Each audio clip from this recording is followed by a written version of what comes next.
Today we are on day 21, bonus day number 1 of the Cricket's 20 Days of Game. Today is a game that is called Magic Twist. As you can see, I have a leash. It's attached to Polka. It is a game that you want to play both on leash and off leash. Off leash, it's easier for you.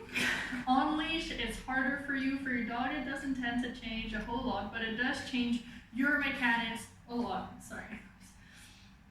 So what the game looks like, and you'll see it, I'm going to start with my dog on one side, and I'm going to lure her across my body, turned around, so she's twisting, so that she's facing forward on my other side, and then I'll do it same thing on the other way. With Polka, she tends to do better on one side than the other, and that's normal. Most of your dogs will be like that, and you'll be like that. They're left and right-handed just like us. It's an awesome game if you're ever walking and you need your dog to change sides really quickly, and that they don't mind it, they find it's normal, it's part of their life. So it's awesome for that. So let's say you're walking down a path, your dog's on your left, and there's someone coming in with a dog that it's on their left too, and you know what, it's not a good situation for my dog right now.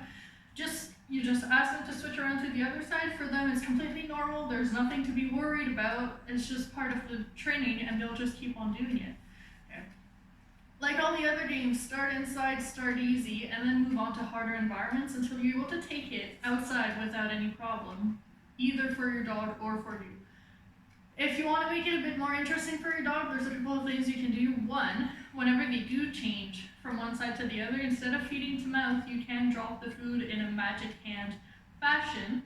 And you can every once in a while add in your middle cue to see if they're really listening to you. It is a lot harder on you than it is on your dog, okay? Especially if you're using a leash. So I'll show it to you with both a leash and without the leash. I'll start without the leash, I'll unclip her, and then I'll switch to on the leash so that you can see the difference in how your hand changes, at least when you're starting. I started making sure I had my mechanics down before taking it to my dog. So if my dog is on my left side, what I did, I made sure that I had my hand on the right, my right hand facing her, luring her around, spinning her, feeding, switch, going the other way, spinning and feeding. So I'm going to show it to you with the dog. Ready?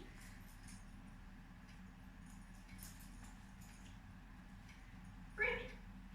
So she's on my left side. Feed her a couple of times. Reach across with my right hand. Spin around in the right heeling position. And then back the other way. Yeah. Good. And switch. Yeah. For your dogs that know middle, they might try to cheat on you and go behind you and do middle instead when you're in that kind of position, because you're very close to it. So you can see my legs are fairly close, tight together for that reason. If not, she would probably try and pop into middle. Good. And switch. Yeah. And switch. And as they get better, you see I don't have to lure her as much. And it goes a little bit smoother. And switch. And switch. Good. Okay. So that's off leash. I will pop her on leash, and then you'll be able to see what a difference the leash can make.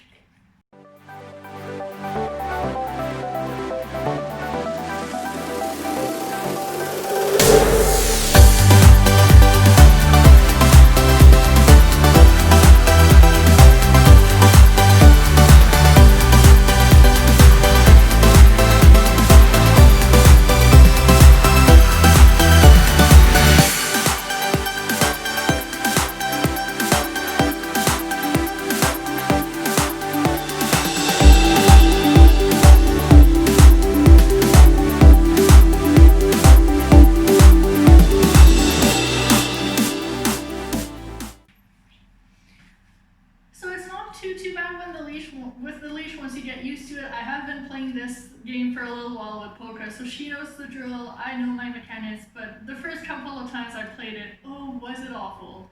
I wasn't too sure what to do with my hands, how to place the leash, what was the best way to do it, if I wanted to switch hand with the leash every time, if I just wanted to keep the leash in one hand.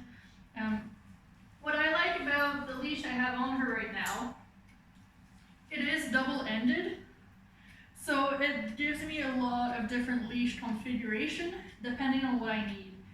I can either go with what I had, so it is fairly easy for me to just wrap it around my arm and then move her around. It gives her enough leash to actually move around while still giving me a little bit more control. I can have the full length of the leash if I want with just a small handle, or if I want, I can clip her. Her harness has a clip in the front and a clip in the back. So I can have her clipped and have her on a shorter lead. It ran away. So I can have her a little bit on a shorter lead, and at the same time, it's not quite long enough when I place it like that to easily play I'm spinning magic twist, but it is still doable. You just have to manage your dog's space around the leash. I like that leash for that reason, simply because it gives me so many options. You can play with just your normal everyday leash. Just keep in mind when you're playing with your leash, try to not ever have your dog, try to never have your hand in the loop, hop in, because you can easily break your wrist. So either hold it or hold the leash in itself to play it around, but never ever have the loop on your wrist. Okay, that's for day 21. I'm spinning around, and I will see you tomorrow on day 22, where it's going to be kind of a special video. It is not a new game, it's something different. So I will see you tomorrow.